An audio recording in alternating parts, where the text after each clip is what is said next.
al programa prenatal. Y como siempre he dicho, es la familia prenatal, porque no es solamente un programa muy sencillo o un programa que nosotros vemos muy superficial, sino también se genera un enlace emocional. Entonces yo me siento muy orgulloso de ser mediador y de ser monitor del programa prenatal. Sin más preámbulos, ya bueno, Sebastián dijo lo que he trabajado. He tenido la oportunidad, pues, soy médico, he tenido la oportunidad de trabajar en el sistema público ya durante 12 años aproximadamente. Eh, He tenido esta grata oportunidad de trabajar con la salud digital. Tengamos en cuenta que la salud digital no es la implementación de sistemas informáticos o digitalizar algo. La salud digital es el apalancamiento de las tecnologías, ¿sí? Para mejorar la prestación de los servicios. Entonces, si nosotros ya hemos avanzado bastante en la tecnología, estamos ya a vísperas del 2023, ¿cómo no? Pues entender cuál es el rol de las tecnologías hoy por hoy. Y obviamente, la prevención prenatal y postnatal, pues también puede aplicarse, también puede apalancarse con las tecnologías. Yo les agradezco mucho por esta invitación nuevamente y les vamos a conversar. El título de hoy, pues, como ya dijo Sebastián, es el impulso de la tecnología para la prevención prenatal y postnatal en el rol del mediador y la mediadora. Entonces ahí podemos ver un pequeño grupo de personas justamente con su promotora. Por ahí debe estar como es parte también de la familia, entonces por ahí está inmiscuida. Al finalizar, pues vamos a hacer algunas observaciones, algunas preguntas y podemos seguir conversando. Pero bueno, vamos a hablar de algunos temas, ¿no es cierto? Primero vamos a hacer una reflexión y con el inicio de esta reflexión vamos a hacer un desglose de estos temas y a la final vamos a identificar cuál va a ser la respuesta de esta reflexión. Pues primero vamos a conversar luego el tema del uso de las tecnologías que el Sistema Nacional de Salud ha implementado en el Ecuador. Luego el impulso de la tecnología desde lo más alto, que es el Estado, la sociedad civil y también el sector privado. Por otro lado, tenemos también la disminución de las desigualdades con el uso de la tecnología en la prevención de salud. Eso es justo lo que Sebastián dio un pequeño preámbulo. Vamos a hablar también del aporte de la tecnología ya en la educación en salud y también en la prevención prenatal y postnatal. Por último, vamos a hablar ya en sí el trabajo del monitor, promotora, mediadora, ya en nuestra comunidad con este apalancamiento de la transformación digital. Sí, entonces ahí es lo que vamos a unir todo lo que hemos conversado. Entonces hagamos esta actividad de reflexión. Miren, voy a hablar acerca de algunas cosas cotidianas que nosotros vivimos en nuestra vida diaria. Si ustedes recordarán, bueno, todos somos jovencitos aquí en este grupo, ustedes recordarán el servicio del correo, cómo iniciaba el servicio del correo, ¿no es cierto? Llegaba el cartero, entregaba las cartas en el buzón, salía corriendo porque el perro ya llegaba y trataba de morderlo, y se producía el intercambio de información. Había cartas a nivel local, a nivel regional, a nivel nacional e internacional, ¿no es cierto? Entonces, obviamente, mientras más distante eran los puntos de llegada, pues obviamente era más tarde la entrega, se demoraba mucho más. ¿Qué pasa hoy en la actualidad? Sin poner nombres de alguna plataforma, tenemos infinidad de información que ya podemos enviar a través de un correo electrónico, ¿sí? Entonces hemos tenido esa gran satisfacción de estar en esta época de la vida en donde nosotros ya mandamos información y ¡pam! En tiempo real, en pocos segundos llega la otra persona y puede estar en el otro lado del océano y les llega la información. Entonces es algo muy interesante. ¿Qué pasaba con el servicio de transporte público, el taxi? Ustedes saben, hasta Arjona también hizo una canción, decía taxi, y llegaba el transporte público y se subía. Entonces se esperaban a casa como la vida cotidiana. Ahora, ¿qué se hace? Pues simplemente estoy esperando en mi casa, dentro de mi casa, en mi departamento, y utilizo un aplicativo y llamo al conductor, llamo a la empresa, al conductor, me dicen que es el conductor, se llama Sergio. Sergio está manejando un auto tal modelo, tal color de auto, tales placas. Llega, presentamos, ya sabemos cuánto cuál va a ser el costo de este servicio y me voy. Entonces he utilizado mejor el tiempo. Vamos a otro lado. El servicio de la comida rápida. Si bien, bueno, podíamos ir a pie al restaurante, íbamos a comprar una hamburguesa, comprábamos una pizza y llegábamos, conversábamos todo muy bien y teníamos que correr. Tal vez si queríamos llevar esta comida rápida a la casa, pues cogíamos y volábamos antes de que la familia nos espere tanto. Pero hoy en día igual, existen variedad de aplicativos los cuales escojo la comida, pago y va a llegar tal empresa con tal repartidor y me llega la comida. Entonces, si ustedes se dan cuenta, tenemos mucha oportunidad ahora, bueno, con nuestra pareja, ya solamente llamamos y ya tenemos la comida cerca. Voy a ser un poquito más enfático en lo que corresponde a nosotros, que es obviamente la salud.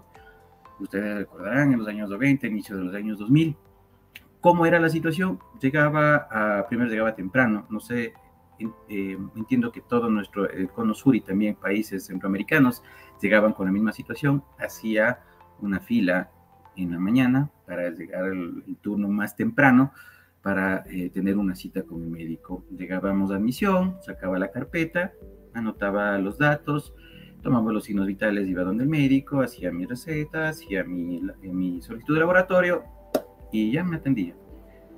¿Qué pasaba con esta información? Obviamente se quedaba en el centro de salud. Si me iba a otro centro de salud, no sabían de mi historia. Entonces, lastimosamente, éramos varios pacientes, eran la misma persona, pero éramos varios pacientes en diferentes centros de salud. Hoy en día, pues, ¿qué pasa? Existe ya la oportunidad de tener información centralizada en plataformas, en sistemas de información en salud, los SIS.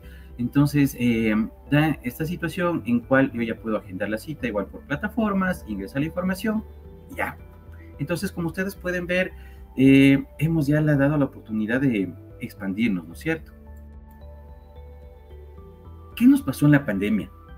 Si bien es cierto, algunas personas, algunas comunidades, algunas familias manejaban levemente la tecnología, nos tocó obligatoriamente acostumbrarnos en nuestra vida cotidiana a utilizar estas plataformas, utilizar ya la tecnología para poder llegar a nuestras familias, a nuestros trabajos. Como ustedes saben, el teletrabajo pues se puso en boga por obviamente el tema del distanciamiento, por lo cual ya no pudimos salir de casa, los estudios fue de la igual manera, la teleconsulta también fue necesario para las personas que obviamente tenían enfermedades crónicas y podían afectar, entonces el riesgo era más de salir que atenderse.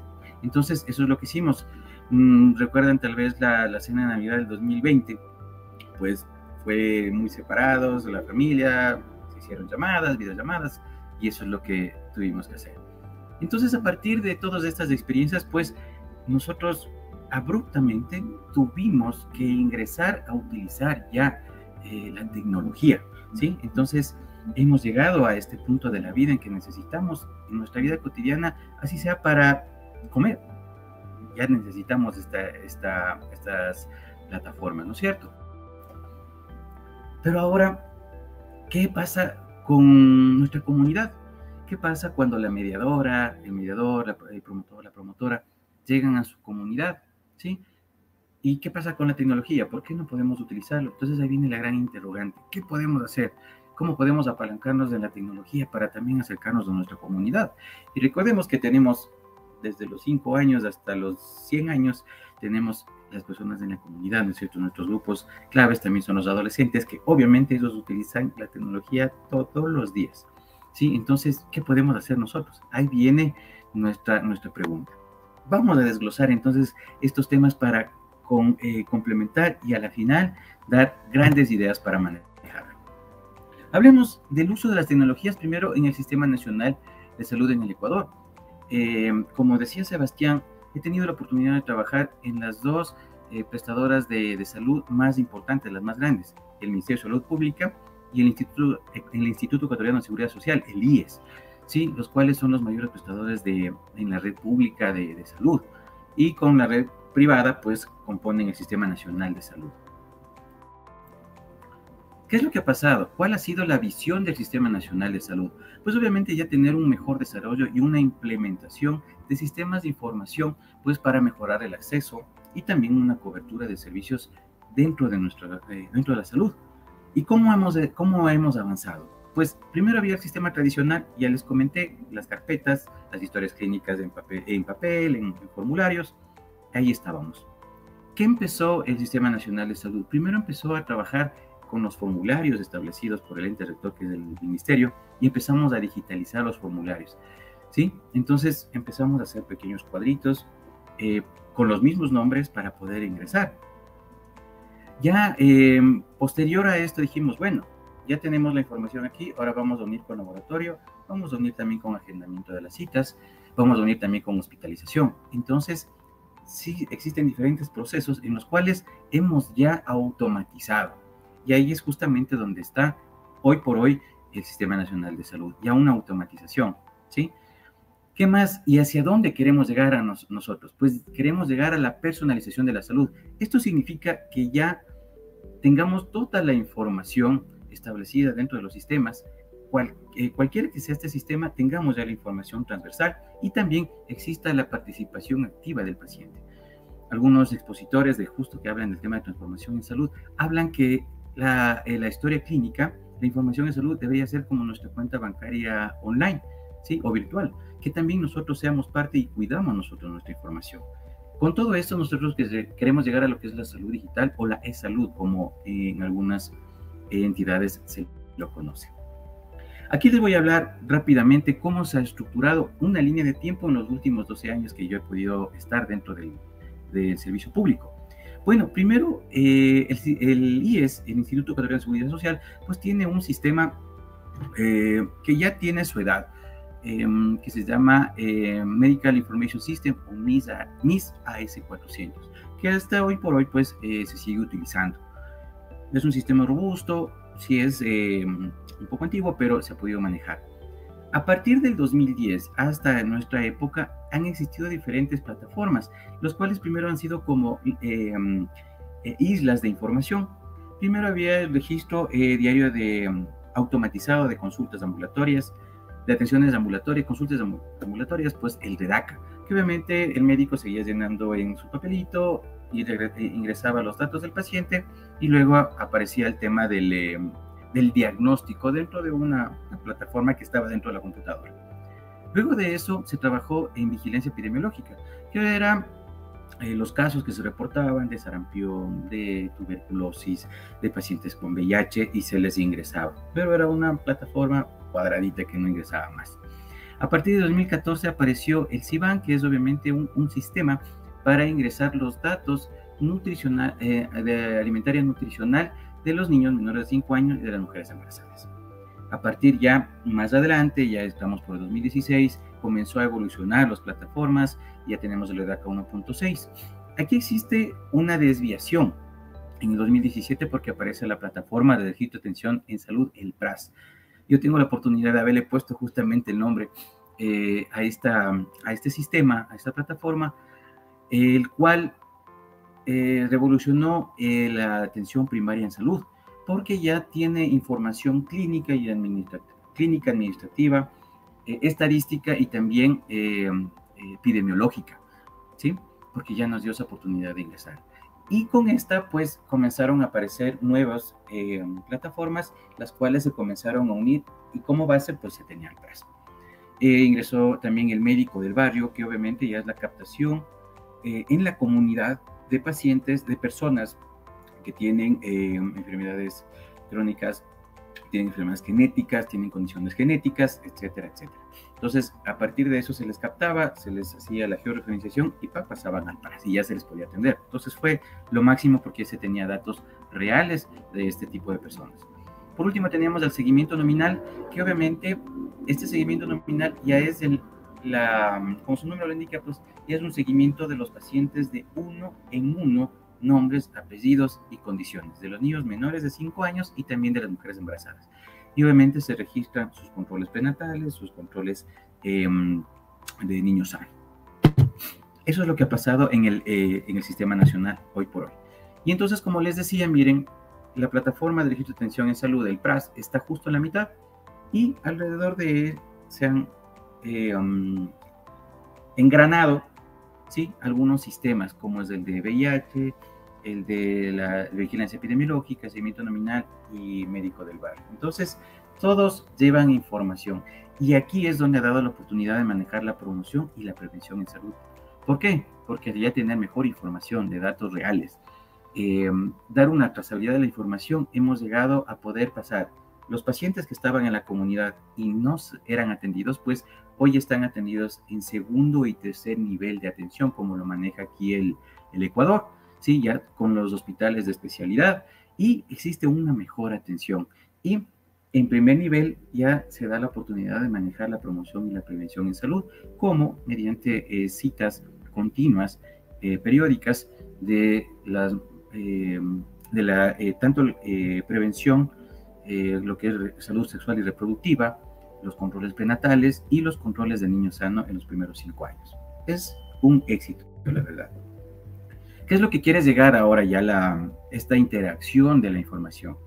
Ya uniendo y expandiéndose, pues ¿qué es lo que quieres llegar? Pues ya tener un portal ciudadano. ¿Qué significa? Como les decía, que en un momento determinado ya la persona ya maneje su información en salud. Obviamente no va a tener todo el acceso a la información, por obviamente cuestiones de confidencialidad, pero sí tener información como la agenda de citas, su receta electrónica, su visualización de los datos principales de la historia clínica electrónica, qué alergias tiene, resultados de exámenes, etcétera, etcétera. Sí, lo más principal.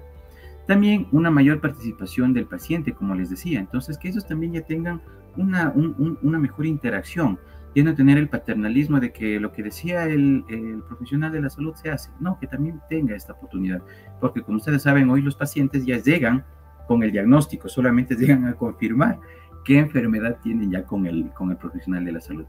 Y obviamente, un momento determinado, ojalá la vida dé la oportunidad de tener registros de datos del paciente ya mediante de dispositivos propios del paciente, los famosos wearables, que son como los relojes inteligentes, los cuales ya no solamente dan la hora o comunican también con nuestro teléfono, sino que también ya registran signos vitales, como puede ser la tensión arterial, como puede ser ¿cómo se llama?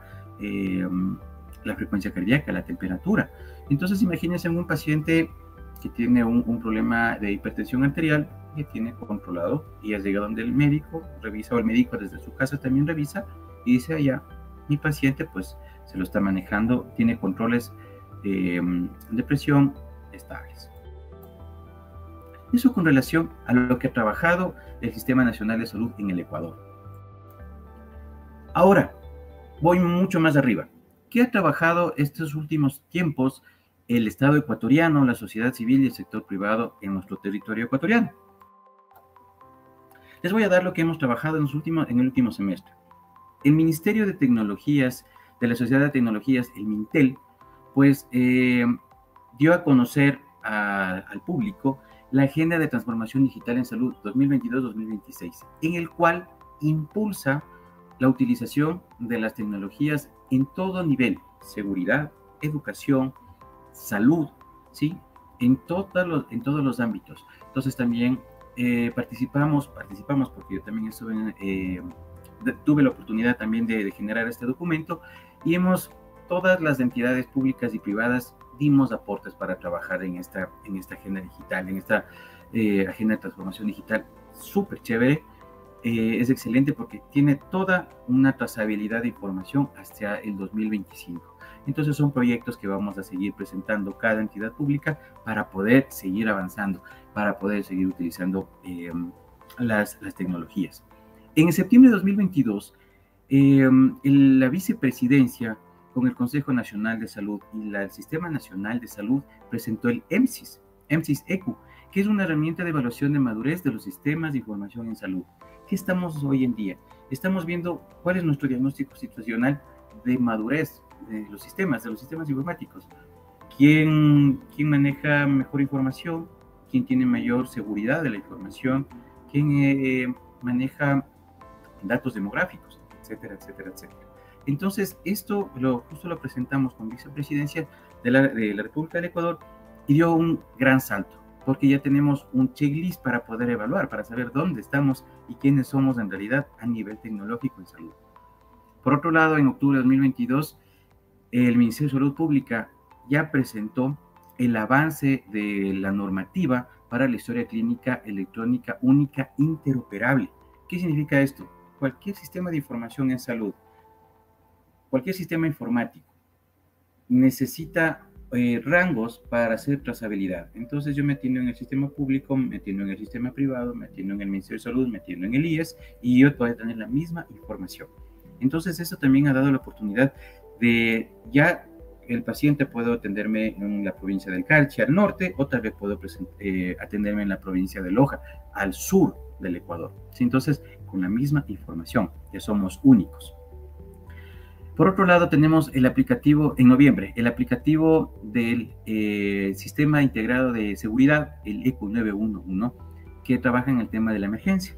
Este aplicativo pues tiene el tema de seguridad, gestión sanitaria, la Policía Nacional, y para noviembre, justo por el festejo, pues la conmemoración, digámoslo así, de la erradicación de la violencia de género, pues se presentó una nueva modalidad dentro de, que es la violencia de género y violencia intrafamiliar.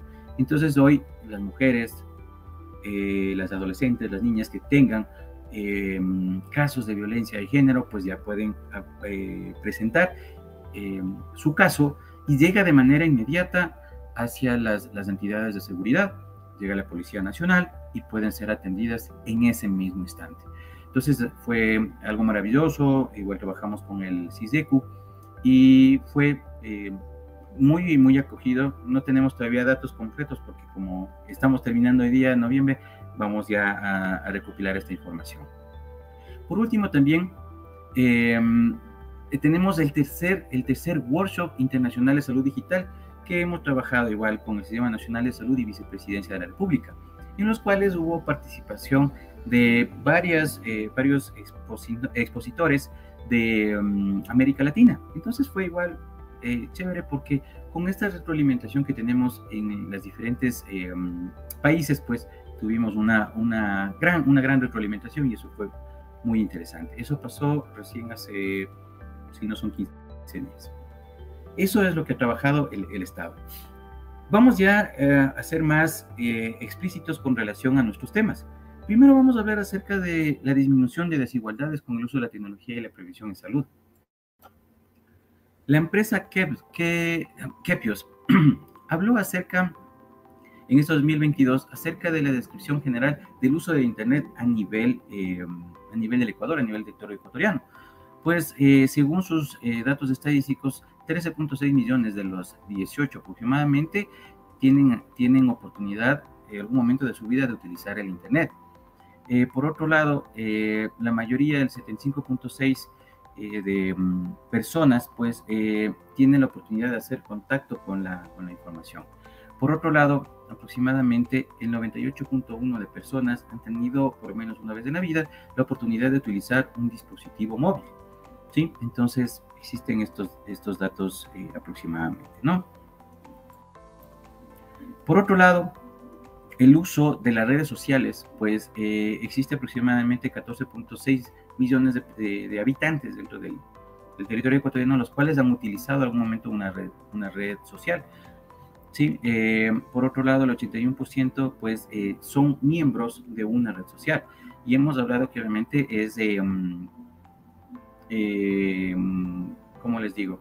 Pues tal vez en algún momento vieron videos en el YouTube como lo estamos haciendo ahorita, o tal vez leyeron algún Twitter, o tal vez han utilizado el WhatsApp para una comunicación, ¿sí? Entonces el 81%. Aproximadamente las personas mayores de 18 años, 106% ya utilizan una red social. ¿Por qué sobrepasa el 100%? Porque hoy en día las personas no utilizan una, sino utilizan ya varias. Un dato interesante es que del 100%, el 49% de mujeres, o sea, se dividen, que 49% de mujeres utilizan redes sociales, mientras que el 50.7% en hombres utilizan más las redes sociales. Entonces, si bien es son pequeñas diferencias, pues gana por pocas décimas los hombres en utilizar. Ganan en el sentido solamente en porcentaje, solamente les digo, ¿no? Pero algo importantísimo, esto hemos visto desde un punto de vista general, pero ¿qué pasaría con relación a las zonas rurales? Y eso justamente nos hablaba Sebastián, ¿qué pasa con las zonas más alejadas de nuestro territorio? Pues les debo comentar, y esto no es solamente en el territorio ecuatoriano, sino también en varias poblaciones a nivel de Latinoamérica, el cono sur principalmente, pues que existen todavía barreras para el uso de las tecnologías, ¿sí? Y eso es grave porque justamente los lugares más abandonados son las zonas rurales y es justo donde queremos nosotros aplicar la promoción y la prevención en salud. Es justo donde nosotros queremos ser más enfáticos y llegar a esa población, pero tenemos estas dificultades, ¿sí? Entonces, de acuerdo a un estudio del Banco Interamericano de Desarrollo, pues se presentan 3 barreras importantísimas, los cuales no permiten de una manera amplia pues utilizar los beneficios de la transformación. Primero, es la falta de acceso a la electrificación u otras fuentes de energía. Lastimosamente, en el 2023 todavía existen dificultades para poder tener esta oportunidad de tener un servicio básico que es la electricidad.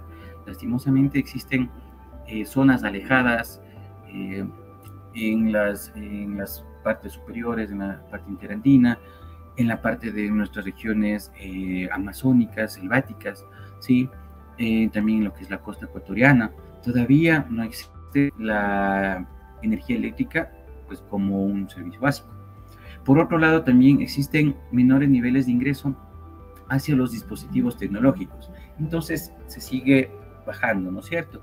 Si no tengo electricidad, tal vez no tengo la oportunidad de utilizar dispositivos tecnológicos. Hoy en día, pues un dispositivo oscila en más o menos utilizamos aquí los dólares, entre unos $50, más o menos, hasta 800, hasta $1000, que obviamente a veces en la población rural no tiene esa oportunidad de utilizar. Entonces comienza a reducir. Como ustedes saben, las poblaciones rurales tienen prioridades, que obviamente es la alimentación, la educación en menos porcentaje y la salud en menos porcentaje. Entonces, como no tienen la oportunidad de tener acceso completo, pues no se llame en el tema de el uso de las tecnologías, lastimosamente. Y por último, las limitadas habilidades digitales.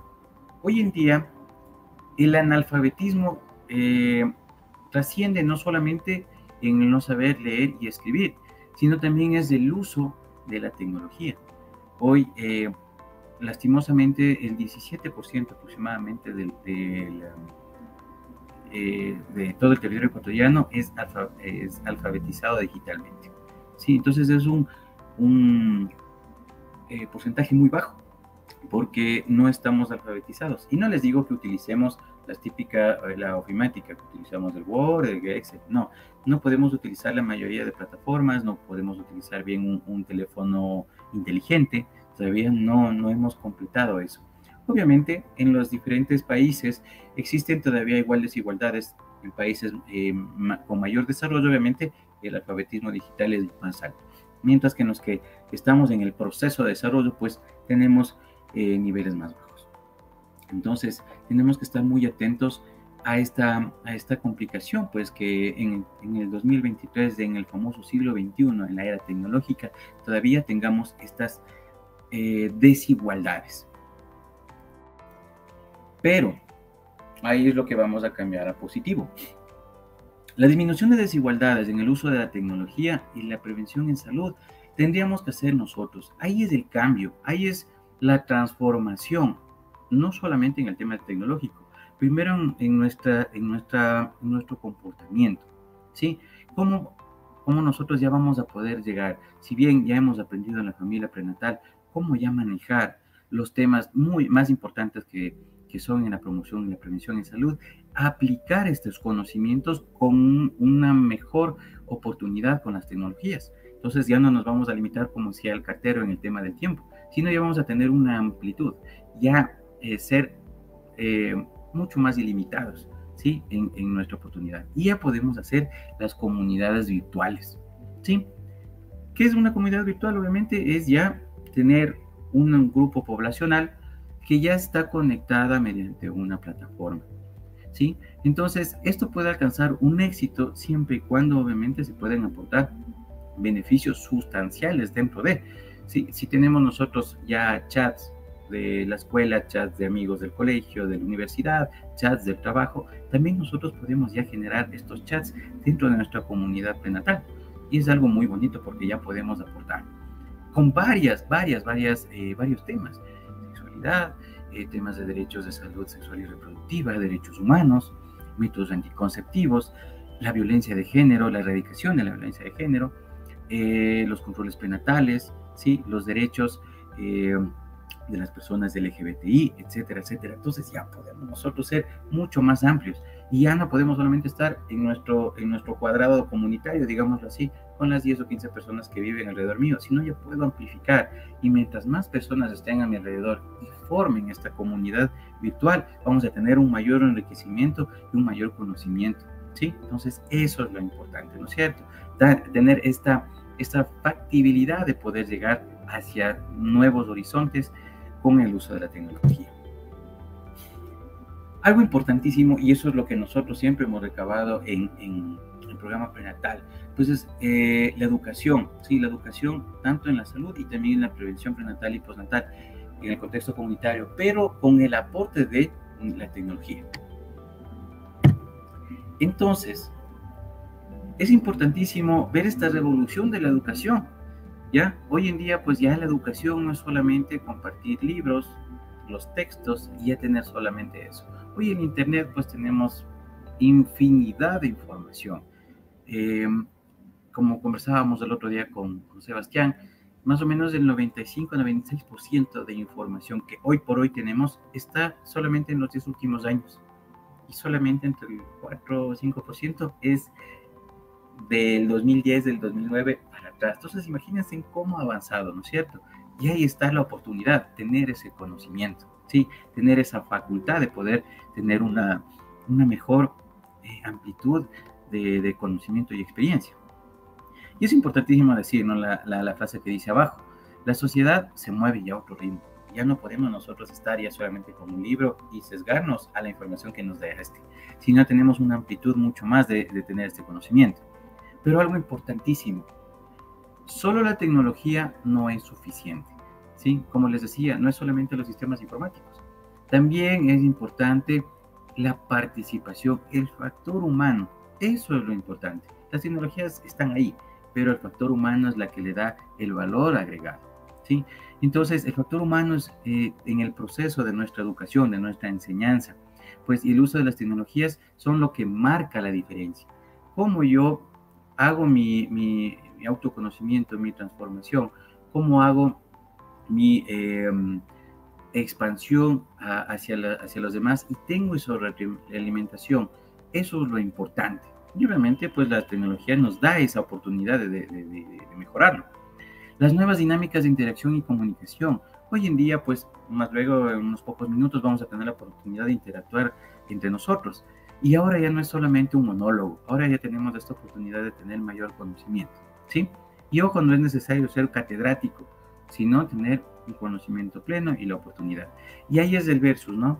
¿Qué aprendes y qué es lo que enseño? ¿Sí? Hoy en día, pues, yo les voy enseñando, tal vez explicando cosas de la vida, el poco conocimiento que yo tengo y qué aprendiste como mediador, como mediadora al final de esta reunión.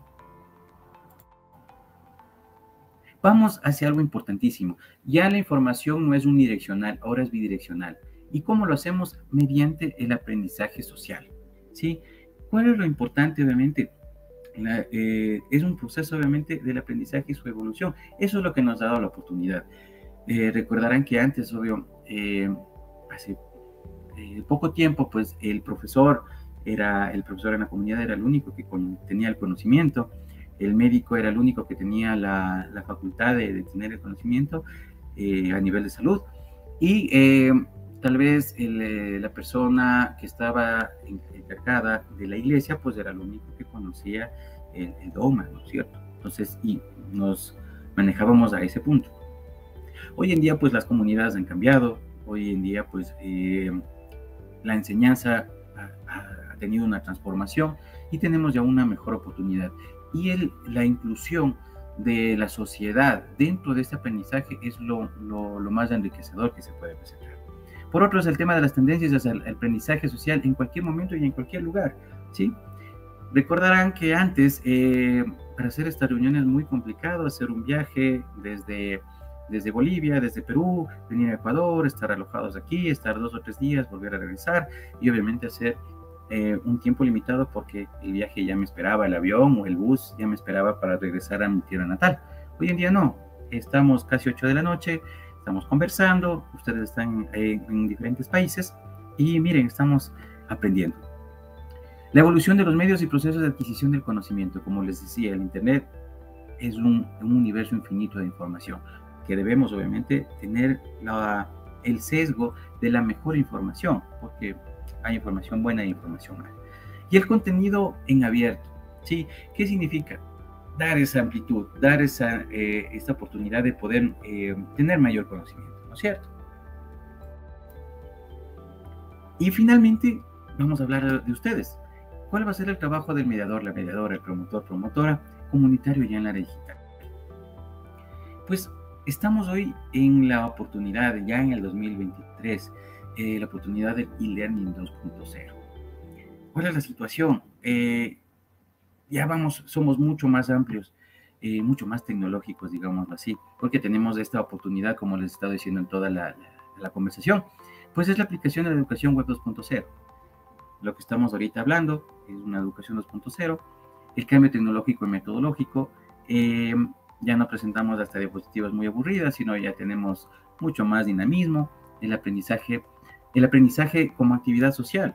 Hoy en día pues no estamos dando una cátedra, no estamos haciendo una conversación muy amena en donde tenemos esta oportunidad de comunicarnos, los medios de comunicación, y tenemos igual otros actores involucrados en el aprendizaje. Hoy son ustedes.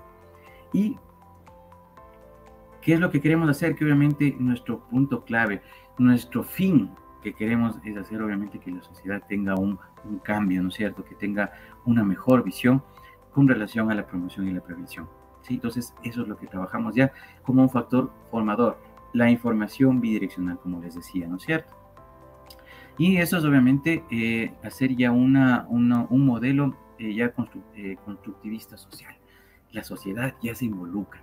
En sociedad, nuestra comunidad ya es la que hace el cambio, ya se aporta, damos nuestro conocimiento, ellos ya aportan, ¿no es cierto? Ya hacemos justamente este cambio. Algo también importante es el aprendizaje colaborativo. No es solamente la persona que está conversando la que enseña y aprende. Pues ya no, ya existe la oportunidad de ser bidireccionales, ¿no es cierto? Se busca obviamente un aprendizaje colaborativo. ¿Cómo? El aprendizaje ocurre, dice, al conectar los integrantes de la comunidad entre sí. Cómo nuestras personas ya, nuestros adultos mayores, personas adultas, cómo pueden conversar sus experiencias a nuestros jóvenes, a nuestros adolescentes, a nuestras niñas, ¿no es cierto? Entonces tenemos la experiencia que tienen ellos y cómo nosotros también aprendemos y damos ya nuestro conocimiento como mediadores. El aprendizaje también necesita una conversación e interacción, como les decía, ¿no es cierto? La importancia del aprendizaje informal es lo que hemos conversado el día de hoy. No hemos dado mucho tecnicismo, la verdad ha sido una conversación muy tal vez coloquial, digámoslo así, pero hemos estado conversando todo bien. Y los entornos personalizados del aprendizaje. Hoy en día, tal vez a mi comunidad adolescente, a mis niños, no puedo conversarles como estoy conversando ahorita, pero si les hago un video en YouTube, les hago tal vez un video en TikTok, y converso estas cosas, pues les va a llegar mucho mejor. A diferencia pues de las personas, de los adultos, nuestros adultos jóvenes, en los cuales estamos en una conversación seria, pero tenemos esta manera de conversar. Entonces, siempre es importante ver qué escala de oportunidad del aprendizaje hemos podido mejorar, ¿sí? ¿Y qué tenemos hoy en día? Pues las redes sociales. Ustedes me dirán, sí, las redes sociales aparecieron recientemente. Pues la verdad no. Las redes sociales existen hace varios años, ¿sí? Y una red social obviamente no era una plataforma. La red social era más o menos como grupos de estudiantes, no quisiera decir la pandilla, pero sí tal vez el grupo ameno que tenía el barrio, que era una red social, ¿sí? Y obviamente compartían experiencias, conocimientos dentro del barrio, dentro de la ciudad, ¿sí? La información. ¿Qué es lo que hacen ustedes dentro de la comunidad? Son una red social, ¿sí? Porque interactúan dentro de un grupo determinado de personas. Entonces, eso es una red social. Que hoy en día, pues ya la red social a nivel de las tecnologías, a nivel ya de las plataformas, pues obviamente son ya aplicaciones dentro de la web, dentro del internet, que obviamente ya permite conectar. Como les decía, mucho más expansible, ¿no es cierto? Existen muchas redes sociales que ya no solamente comparten el territorio nacional. Hoy tenemos amigos en México, hoy tenemos amigos en Japón, que están dentro de nuestras redes sociales, algo muy interesante, ¿no es cierto? Que tal vez físicamente no lo conocemos, pero tenemos el gusto de conocerlo mediante sus tendencias, mediante sus conocimientos, mediante sus gustos musicales, alimenticios, todo tipo de condición. Entonces, es lo que puedo ser amigo o amiga virtual, ¿no es cierto? Entonces, eso es lo que ahora podemos trabajar. Entonces, con esta oportunidad que tenemos con las redes sociales, debemos tener nosotros como mediadores dos factores. Primero es la conexión, es decir, no solamente tener conexión a Internet, sino tener una conexión desde el punto de vista de con qué persona me llevo, ¿sí? Entonces, tal vez con los adolescentes es un poquito más complejo llevarme, pero si me llevo mediante una red social, implicados en el tema de la promoción y la prevención, créanme, vamos a poder llegar mucho mejor, ¿sí? Tal vez hablamos, ¿qué les digo? Los videos de YouTube, que simplemente seamos mediadores youtubers y podamos conversar con nuestra comunidad, excelente, ¿sí? Otro, el contagio, que concierne a lo que fluye por los vínculos. Y eso es uno de los temas, ¿no es cierto? Si tal vez nosotros hablamos con nuestros niños con relación a la violencia de género, ¿sí? Hacemos un TikTok y les decimos que deben cuidarse, que deben estar muy atentos con relación a su entorno familiar. Con un TikTok, créanme, va a llegar mucho mejor que estar en la escuela conversando el tema de que no deben evitar que las personas adultas les toquen, ¿no es cierto? Entonces, tiene ese nuevo contexto y obviamente les va a llegar de mejor manera. Y lo que influye también comporta de acuerdo con sus reglas, ¿no es cierto?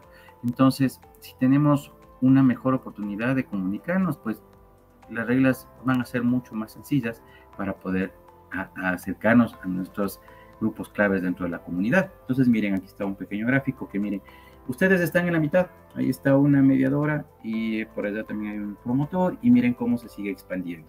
Ya podemos tener una comunidad virtual.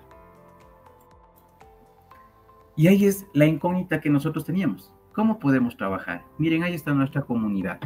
Si bien en un lado están en un pequeño campo sentados conversando, ahora ya tenemos una comunidad asincrónica que podemos hacer una charla y podemos poner un tema dentro de un chat o dentro de una conversación de una plataforma y podemos avanzar millón temas dentro de un tiempo determinado, tal vez en un mes, en un año, y seguir conversando, hacer debates, ¿sí? Tener experiencias y llegar obviamente a nuestra comunidad, ¿no es cierto? Algo importantísimo, yo les pongo el tema, es importante, no le quiero hacer comercial, pero YouTube es una plataforma gratuita que podemos nosotros conversar. Ahorita estamos justamente utilizando esto y miren, ahorita estoy siendo un youtuber de 1 hora para llegar con ustedes, imagínense. Y siempre utilizar las tecnologías como una herramienta más en nuestro conocimiento, ¿sí? Eso es importantísimo. Y tener esa oportunidad de tener un contacto, si bien es cierto, no es directo, pero tener un contacto mucho más cercano, acortando espacios, acortando distancias con la computadora, con el teléfono móvil, etcétera, etcétera. Debemos nosotros ser enfáticos, obviamente, en nuestras zonas rurales, dar esa oportunidad, buscar claves para poder llegar a nuestras comunidades mucho más lejanas, que obviamente son las que mayor prioridad tenemos. Eso. Voy a darles una pequeña retroalimentación, algo pequeño. Ay, perdón, ya me pasé, discúlpenme. Primero, en los últimos 12 años, el Sistema Nacional de Salud del Ecuador pues, ha realizado avances importantes, como les decía, en la transformación digital en salud. Algo ha sido muy importante. Por otro lado, las redes sociales tienen dos aspectos fundamentales, les decía, el contagio y la conexión, como les decía. Por otro lado, el factor humano, el proceso, dentro del proceso de nuestra enseñanza. Y obviamente el uso de las herramientas tecnológicas son lo que van a marcar la diferencia a partir de hoy con ustedes. Y por último, pues el aprendizaje ocurre al conectar a los integrantes de la comunidad entre sí, lo que hoy tenemos pues como el aprendizaje colaborativo. Yo les agradezco un millón por este momento que me han dado para dar mi experiencia, mi conocimiento y pues compartirles un poco de lo que he vivido en este último tiempo. Yo les agradezco mucho y gracias. Muchas gracias, Alberto. Buenísima tu exposición. Te comento que hay algunas preguntas y te pido que antes de que nos dejes comentarte algunas de las inquietudes. Y también hay comentarios, porque al final del día un poco lo que pasa también es que del resto de países nos dicen, bueno, ¿qué es lo que está pasando en sus respectivos países, ¿no? Con respecto a la implementación de sistemas tecnológicos en salud. Entonces, si me permites, voy a comenzar con las preguntas que nos han llegado para ir un poco conversando y evacuando estas dudas. Una de las primeras de aquí habla sobre la corresponsabilidad del paciente en el uso de los sistemas de tecnología en salud. Tú hablabas de algo de un poco que cada paciente, cada persona tenga, ¿no? Y alguna vez cuando estábamos preparando esto, tú me comentabas que eso sería como un poco, corrígeme, a lo que aspiramos aquí en Ecuador, ¿no? Y entendería en el resto de países donde trabaja la fundación, que es un poco que cada uno pueda tener su historial médico, pueda saber un poco, acceder a toda la información que uno tiene y también tener una especie de corresponsabilidad, ¿no? Entonces, ¿cómo ves esto? Existe bastante experiencia en los países con mayor desarrollo, Europa, Estados Unidos, en los cuales el paciente ya maneja su historia clínica electrónica y mediante dispositivos dan la oportunidad al médico que le va a atender ingresar. Es más o menos como una sesión de ahorita que aplasto un botón y le permito al doctor Alberto Ruiz a ingresar a mi historia clínica. Sí, es más o menos una cuenta bancaria. Eso es lo que se quiere llegar a poder manejar. Y obviamente ya se tiene la corresponsabilidad del comportamiento también del paciente. ¿Qué significa eso? Yo ya sé que tengo, yo ya puedo tomarme los signos vitales, yo ya sé que soy una persona hipertensa, sé que soy una persona diabética y yo sigo registrando en la historia clínica. Entonces, cuando ya llega con el médico ya sabe las tomas de presión, las tomas de glucosa y existe ya una corresponsabilidad porque ya maneja de mejor manera el paciente la información propia de él. Buenísimo, perfecto. Sí. Vamos a la siguiente pregunta. ¿Qué tipo de inversión se requiere? Yo sé que esto está un poco difícil, ¿no? Porque yo me imagino que cada sistema tendrá su inversión específica, cada país, de acuerdo a sus necesidades. También cada situación es muy específica, pero ¿tú tienes una idea de qué tan costoso es implementar sistemas tecnológicos? ¿O qué comentario te viene ahí? ¿Es demasiado costoso? ¿Vale la pena? ¿Por qué vale la pena? ¿Es esto accesible para los países donde funciona la... Es decir, porque hablamos, dices, de Estados Unidos, de Europa, y dices, no, tal vez es inalcanzable para nosotros. Exacto. Y resulta que claro, que tal vez estamos queriendo alcanzar algo que es de los países, digamos, desarrollados. ¿Cómo ves esto? Yo te voy a hablar en una metáfora, ¿no es cierto? No sé si le conocen a Alicia y el gato, ¿no? Me dijo, Alicia, no recuerdo bien cómo es la metáfora, perdón, ahorita me olvidé, pero... Alicia en el País de las Maravillas, estás hablando. Exacto, sí. Claro. En donde dice, ¿por dónde tengo que ir? Le dice Alicia al gato. Y el gato le dice, pues, depende, o sea, ¿dónde quieres llegar? Y eso es lo que es, exacto, y eso es lo que tiene que haber un país, un estado, ¿a dónde quieres llegar? ¿Sí? Claro. Entonces, se puede invertir millones, pero ¿a dónde queremos llegar? ¿Cuál va a ser el propósito de poner un sistema tecnológico? ¿Sí? Pero antes de eso, y eso les decía, los sistemas no es de lo único, ¿sí? También tenemos que ser el factor humano, ¿sí? Entonces, un sistema informático Va a depender obviamente si va a ser en un hospital, un consultorio, o va a ser un sistema de salud. Y ahí obviamente va a haber diferentes compuestos. Adicional, como país tengo el tema de accesibilidad a Internet. ¿Qué pasaría si yo pongo un sistema a nivel nacional en Bolivia? Pero ¿qué pasa si tal vez pongo un dato nada más, tal vez el 30% del territorio boliviano no tiene Internet? ¿Cómo voy a poder implementar un sistema tecnológico? Entonces primero tengo que poner Internet para poner un sistema tecnológico, ¿sí? Entonces es mucho más complejo. O sea, primero tenemos que saber cómo queremos llegar como consultorio o un sistema de salud para poder comprar un sistema tecnológico. Entonces, tiene que ver el factor humano, tiene que ver la infraestructura, tiene que ver un poco la realidad, un poco pensar cómo la adecuar gestión de cambio. Exacto. Yo puedo poner, disculpen por poner una marca, voy a poner IBM. IBM tal vez tenga el mejor sistema sistema informático en salud. Muy bien. ¿Y qué hago con el médico que tal vez tenga unos 65 años y no le gusta la tecnología? Claro. Entonces, queda inútil. ¿Ya? Entonces podemos tener el mejor sistema, pero tal vez el médico diga, esto no me sirve a mí, yo no puedo atender a este paciente. Claro. Se cerró.